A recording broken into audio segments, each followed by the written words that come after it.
Southeast Asia 50-ton and 10-ton edible tube ice plant case study.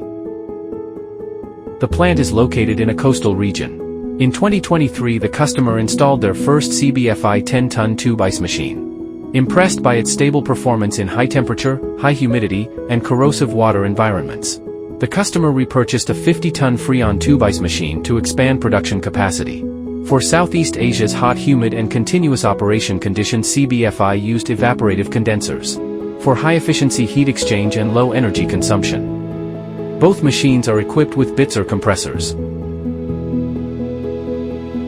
High-performance long-term stability, and a well-established after-sales system ensure continuous, reliable production. Our core gas, liquid separator technology maximizes liquid refrigerant fill in the evaporator. Solves uneven ice thickness, producing uniform and crystal-clear tube ice. With CBFI's patented high-efficiency heat exchange, thermal response is faster, boosting ice release efficiency by 30%. Even under challenging local conditions, production capacity is maintained.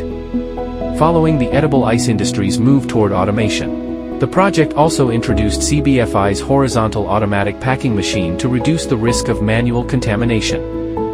CBFI iSource now serves over 170 countries and regions worldwide, providing one-stop customized solutions for edible ice plants.